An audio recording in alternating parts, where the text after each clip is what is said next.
terrain, des tempêtes, des éruptions volcaniques, des incendies de forêt, etc. L'une des principales causes de ces catastrophes se trouve être le changement climatique. Ainsi, le 30 novembre 2023, s'est tenue à Dubaï la COP28, qui visait à identifier les solutions pour limiter l'augmentation de la température mondiale à au plus 1,2 degré, réviser ou concevoir les plans nationaux sur le climat d'ici 2025, accélérer la transmission verte déjà en cours. Cette conférence des Nations unies sur le changement climatique a abouti à une déclaration en 6 points.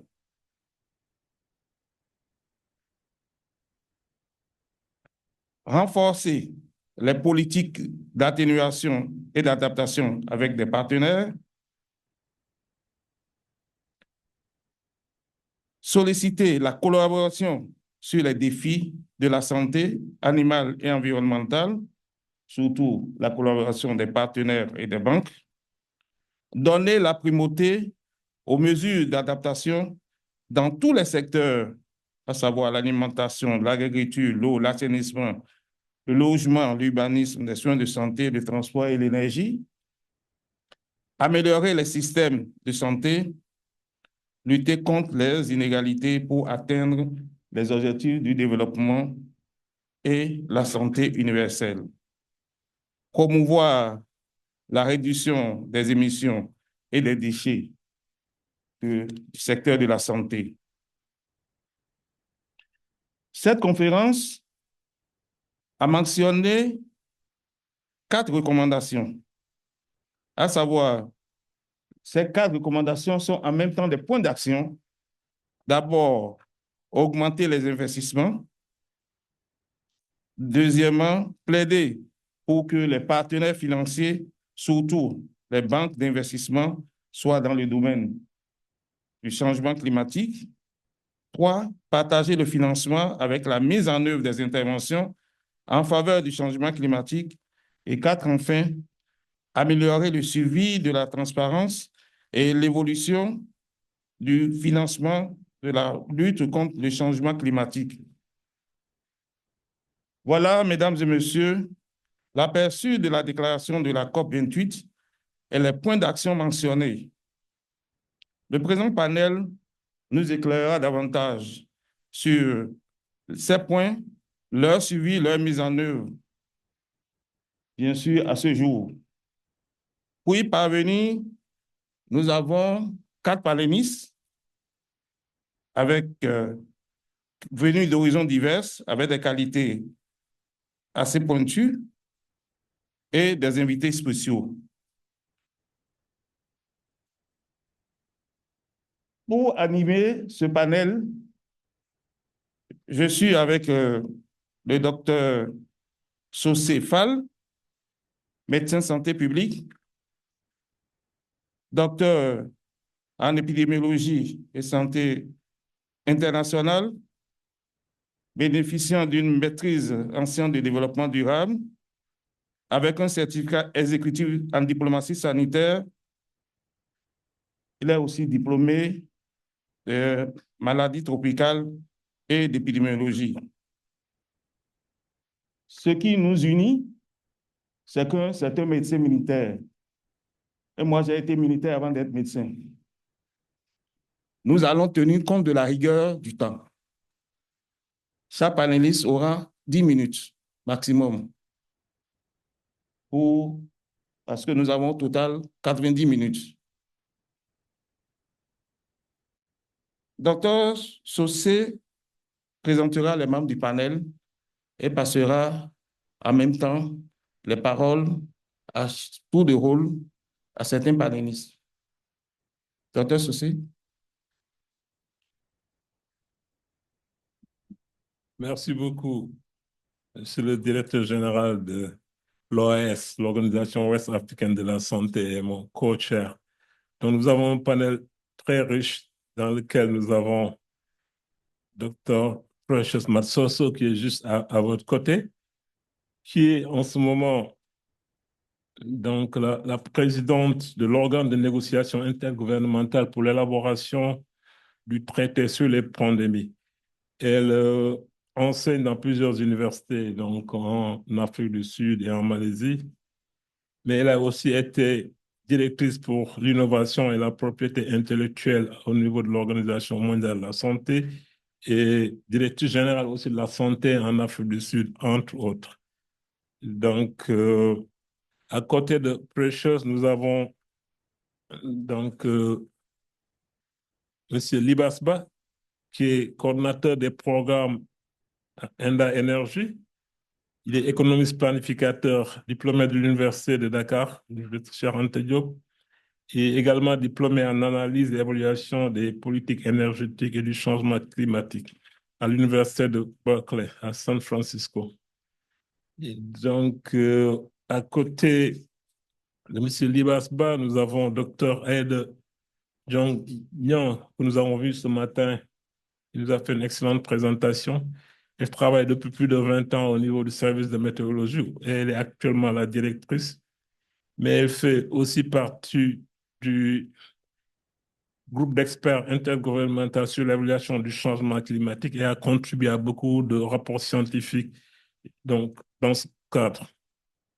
Nous avons aussi Dr. Pap Soinsek, avec qui nous avons beaucoup travaillé dans le cadre de One Health, une seule santé qui en ce moment est donc conseil au niveau de l'ISRA et qui a été pendant plusieurs années au niveau de la présidence de la République et conseiller en One Health.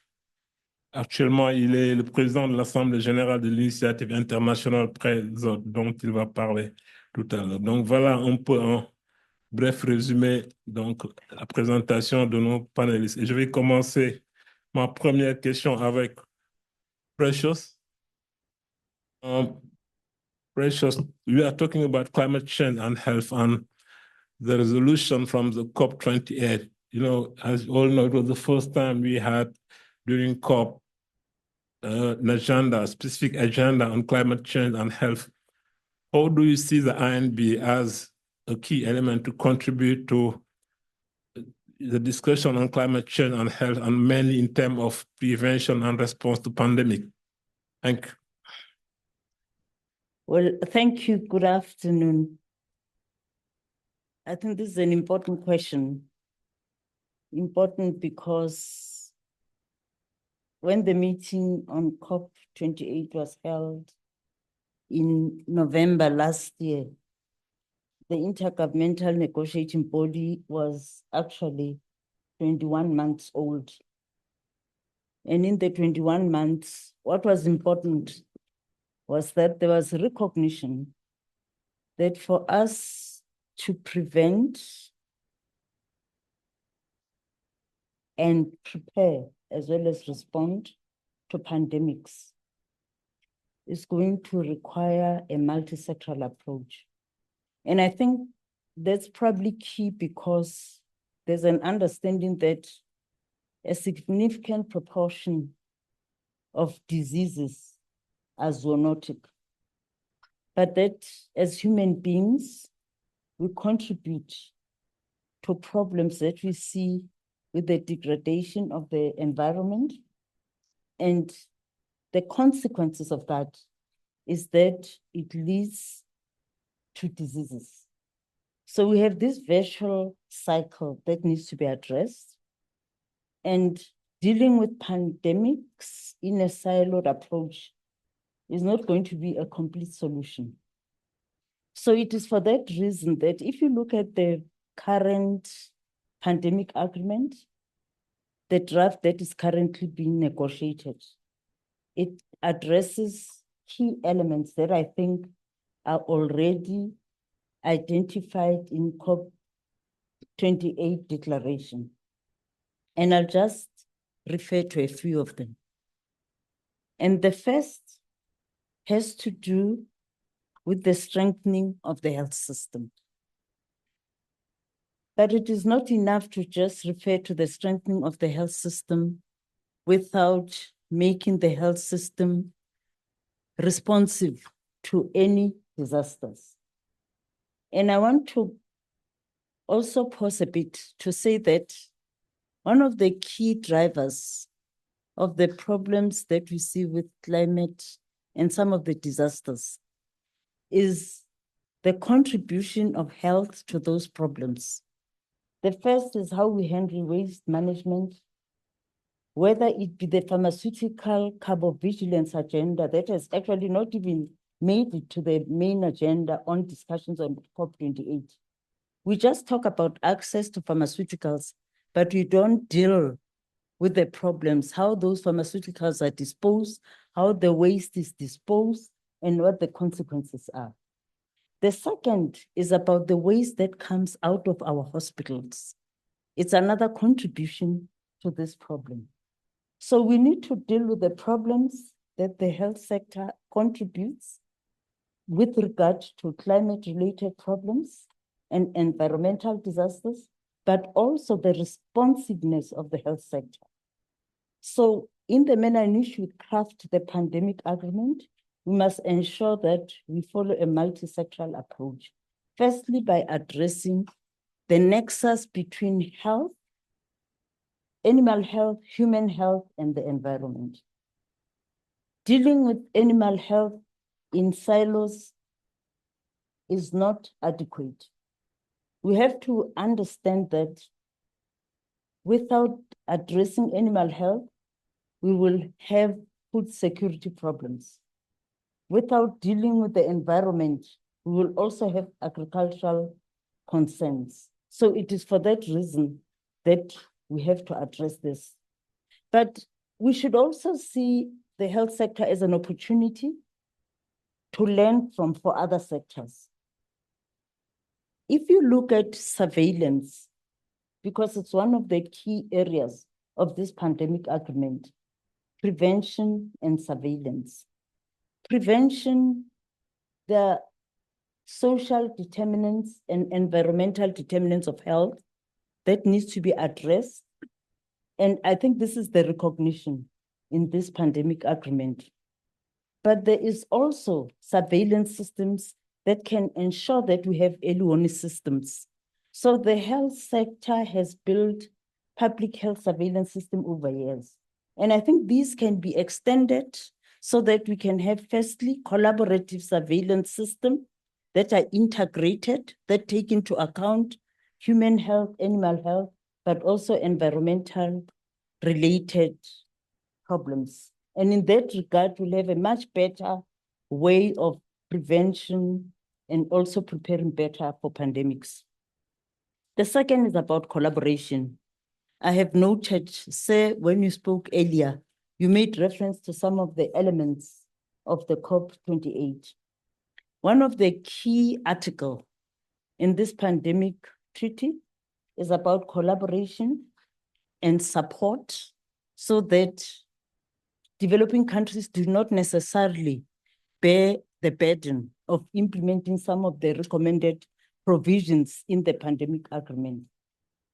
I think there was initially language that had to deal with common but differentiated responsibility, but the arguments that were held at the time were that, yes, it's understandable that we would like to address that, but it's probably language that fit more closely to climate-related issues than it does about health. My view is that it's actually neither nor. It is an issue that must be comprehensively dealt with. The other area is about equity. As you know, the production of vaccine and access to vaccine diagnostics, as well as pharmaceuticals, was a problem for our continent. And when we deal with equity, we should deal with equity comprehensively so that we can best respond to not only pandemics, but also climate-related disasters. The next is about, like I said, One Health. At the moment, I think it is important for our continent to take interest in investing in One Health. One Health is not something that imposed on us. It's a necessity, and it's also an important issue that requires special focus. So the article on One Health is probably going to be the most important because it recognizes that prevention is important and we need to invest in prevention. You've also referred to financing. We've recognized that implementation of this treaty will not happen without investments. But those investments cannot be handouts. Those investments can also not be instances where we wait for others to pay for our problems domestically. The investments have to happen domestically as well.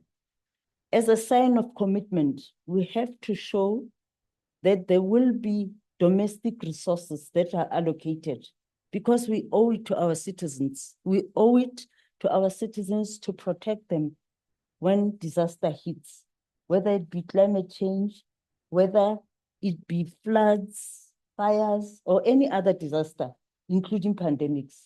So we cannot wait for others to invest for our own citizens. Hence, a provision of an article on financing in the pandemic treaty recognizes that we need domestic resources to better response.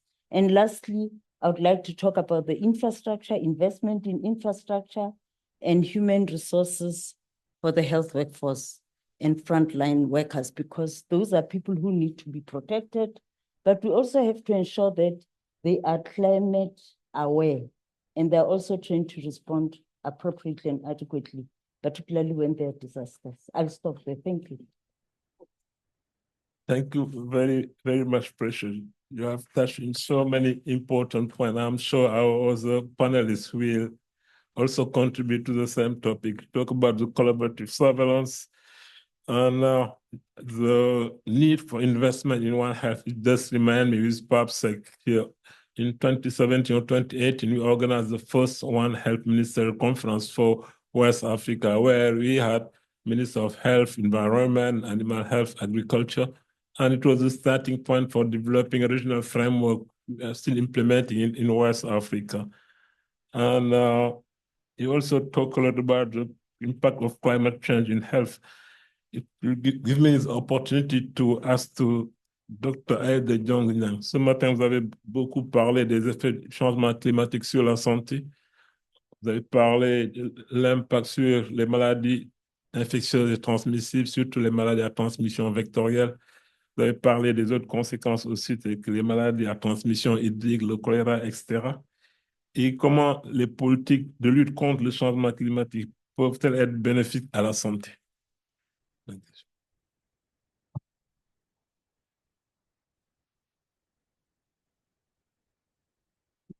Bonsoir à tous. Donc, c'est un réel plaisir de revenir cet après-midi, partager le panel avec mes copanélistes, notamment Libas à mes côtés, que je connais depuis longtemps, avec qui nous travaillons ensemble sur les aspects relatifs au changement climatique. C'est vrai que la lutte contre le changement climatique s'articule essentiellement sur deux leviers. Parce que ce matin, en sortant, je pense que c'est Dr Seck qui m'avait interpellé. Il m'avait dit, ouais, vous auriez pu parler également de l'adaptation et de l'atténuation, en tout cas expliciter ce que c'est. Donc, c'est sur deux leviers. L'adaptation, c'est comment rendre les populations et les écosystèmes plus résilients au changement climatique. Et l'atténuation, mitigation en anglais, on utilise aussi souvent le terme mitigation parfois, mais c'est l'atténuation en français, qui consiste à éviter, à réduire les émissions de gaz à effet de serre. Donc, des solutions pour réduire les émissions. À côté, il y a les moyens de mise en œuvre qui incluent le financement, le transfert de technologies, le renforcement des capacités. Donc, il y a des actions sur d'autres secteurs qui ont des co-bénéfices sur la santé. Si nous prenons par exemple le cas de l'agriculture, on sait que c'est un secteur fortement impacté par les changements climatiques, compte tenu des changements dans les paramètres climatiques, la salinisation des sols due à la montée du niveau des océans, ainsi de suite. Mais c'est également une solution pour lutter contre les émissions de gaz à effet de serre. Parce que l'agriculture est le deuxième secteur émetteur de gaz à effet de serre après les industries. Donc, c'est à travers la modification des usages des sols avec la déforestation qui va contribuer aux émissions de CO2. C'est également l'utilisation d'engrais azotés, donc qui contribue également aux émissions du protoxyde d'azote, qui est un gaz à effet de serre. Il y a aussi d'autres produits chimiques, certaines pratiques de culture qui contribuent aux émissions de gaz à effet de serre. Donc, si on essaye de pratiquer l'agroécologie, il y a des exemples de pratiques d'agroécologie au Sénégal. Donc, l'agroécologie consiste à concevoir des systèmes de production qui s'appuient sur les fonctionnalités offertes par la nature et en essayant également de réduire les pressions sur l'environnement. Par exemple, réduire les émissions des gaz à effet de serre, limiter le recours aux produits phytosanitaires, utiliser des engrais biologiques, gérer les déchets, parce que tout à l'heure, Madame a parlé de déchets liés au secteur de la santé. Il faut noter que les déchets aussi contribuent à l'émission d'un gaz à effet de serre qui a un pouvoir réchauffant très important, le méthane. Donc, tout ce qui contribue à la putréfaction, on va dire, est aussi un gaz à effet de serre, et surtout aussi préserver les ressources naturelles. Donc, il y a des co-bénéfices sur le secteur de la santé, aussi bien pour les maladies non transmissibles, avec l'évitement de produits qui potentiellement sont cancérigènes, également la disponibilité de produits alimentaires plus sains, parce que l'agroécologie promeut également des produits sains, promeut également la consommation locale, ce qui évite aussi les chaînes d'approvisionnement avec les transports qui sont aussi émetteurs de gaz à effet de serre, les maladies transmissibles, parce qu'avec la préservation des ressources naturelles et des écosystèmes, on peut éviter aussi le déplacement des habitats liés à la déforestation, liés au changement d'usage des terres, qui sont potentiellement des facteurs de zoonose, par exemple. Donc, on a également, ce matin, j'ai parlé des solutions aussi qui promeuvent les régimes faibles en viande rouge, parce que l'élevage également contribue beaucoup aux émissions de changement climatique. Donc, je pense que si on évite la consommation, enfin, si on limite la consommation de viande rouge en faveur de la consommation, par exemple, de légumineuses, c'est un facteur aussi important pour la santé, pour les maladies non transmissibles. Il y a également des solutions qui préconisent la consommation locale, j'en ai parlé. Un autre aspect qui a également des co-bénéfices sur la santé, c'est les transports, parce que les transports également constituent le troisième secteur émetteur de gaz à effet de serre, donc 15% des émissions. Et les transports également, non seulement émettent des gaz à effet de serre avec la combustion des carburants, mais dégradent également la qualité de l'air, notamment avec dégagement dans les pots d'échappement de particules fines qui sont délétères pour les voies respiratoires. Donc, tout ce qui est transport en commun, et si c'est possible électrifié, va contribuer à réduire les émissions de gaz à effet de serre, donc, et également réduire la pollution de l'air. Ensuite, tout ce qui est transport actif, la marche, le vélo également, je pense que ça permet de faire de l'exercice et c'est important pour la santé. Mais pour cela, faudrait-il qu'il fasse moins chaud ou bien que ce soit ombragé. Donc, des solutions également qui préconisent l'implémentation des arbres dans les aménagements. Donc, une solution simple, c'est également important pour réduire les émissions de gaz à effet de serre et également réduire la pollution de l'air. Donc là, c'était juste quelques exemples sur deux secteurs, le transport et l'agriculture. Merci. Merci beaucoup, Dr. Niang. Je pense que vous avez cité des éléments extrêmement importants pour non seulement la promotion de la santé, mais aussi pour tout ce qui est politique de prévention. Parce que la priorité, c'est la prévention et la promotion d'une population en bonne santé, au lieu d'être un système purement curatif qui s'occupe que des malades. Je pense que c'est extrêmement important qu'on en tienne compte dans nos politiques de santé et mettre beaucoup plus d'accent sur la promotion de la santé à tous les âges, mais aussi la prévention des maladies. Je vais repasser la parole à mon co-chair pour les autres questions aux panélistes avant qu'on demande aussi aux invités spéciaux de dire un mot. À vous. Merci. Je voudrais m'adresser à M. Daouda. On n'est pas là. Nous avons Dr. Papsek et M. Libas Ba. Monsieur Ba. Sec. D'accord, merci. Vous m'excusez. Selon vous, que pourrait-on faire pour assurer la mobilisation de financement adéquat, pérenne, pour le suivi par l'Afrique de la déclaration de COP28 sur le climat et la santé, en s'appuyant sur les différents mécanismes disponibles présentement en Afrique?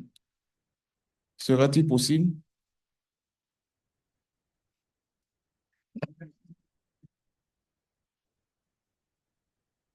Merci beaucoup de votre question. Permettez-moi d'abord de vous remercier, et remercier les organisateurs à travers vous. Je remercie également le professeur Ibrahim Seck personnellement qui m'a invité. Et c'est vraiment un plaisir, avec un grand plaisir que je reviens encore partager avec la communauté de la santé